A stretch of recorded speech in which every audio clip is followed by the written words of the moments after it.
হ্যাঁ, শিয়া সুন্নিতে কি সমাধান কোনদিন হয়েছে? তাই এখানেও হবে না, এই দ্বন্দ্ব চলতে থাকে। আর এই দ্বন্দ্ব চলাটাকেই হলো বিপজ্জনক। এইটাকে মাথায় রেখে আওয়ামী লীগের নেতা কর্মীদেরকে, বঙ্গবন্ধু বিশ্বাসী যারা, তাদেরকে সতর্ক হতে হবে যে শত্রু যেন জনগণকে বিভ্রান্ত করতে না পারে। যা কিছু হবে জনগণের জন্য হবে। জনগণের জন্যই আমরা যুদ্ধ করেছি, জনগণের জন্যই বঙ্গবন্ধু বারবার ফাঁসির সম্মুখীন হয়েছে, জনগণের জন্যই শেখ হাসিনা দিন রাত পরিশ্রম করে যাচ্ছে। কেউ কেউ বলেন যে আপনি এত রাজি লোক, আপনি শেখ হাসিনা আপনাকে বহিষ্কার করলো, আপনি তার বিরুদ্ধে বলতেছেন না। আমি যে শেখ হাসিনা তো বহিষ্কার করে নাই, দেশের একটি পরিস্থিতি বহিষ্কার করেছে আমাকে।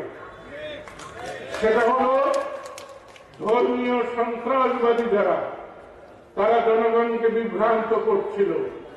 সেই বিভ্রান্তির হাত থেকে আওয়ামী লীগকে বাঁচাতে হবে, জনগণের সরকারকে পুলিশমুক্ত রাখতে হবে, জনগণের বিভ্রান্তির থেকে মুক্তি দিতে হবে।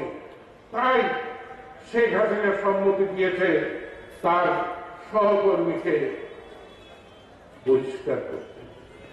তিনি তো একটি কটূক্তি আমার বিরুদ্ধে কোনোদিন করেন না, আমি তার বিরুদ্ধে কেন বলবো? আমি তো মনে করি আপনারাই বলেন, বেশি মাফ করে গেছে আপনারা, তোমরাই বলো। আমার সাথে কি বেশি বয়সে বড় কেউ আসলে নেই? হ্যাঁ, আমরা এই ৩-৪ জন, আমরা বোধহয় 4 জন, আর মুজাহিদি, বুলবুল খান মাহবুব, এনায়েত করি আর আমি, তারপরেই বদল আর মোজাম্মেল, এই কয়জন।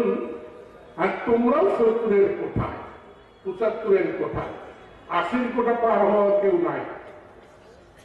আব্দুল্লাহ নারে। তো বিষয়টা হলো, ঘটনাটা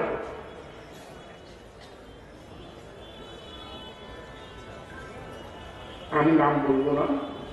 আমি যখন আলাউদ্দিন সিদ্দিকী কলেজ করি, তখন আমাকে আমার খুব একজন সম্মানীয় ব্যক্তি দেখে বললো, আব্দুল, কলেজে করতেছ, সবাই দেখা করে শিখে গেলে মানুষ কিন্তু মানবে কানবে না।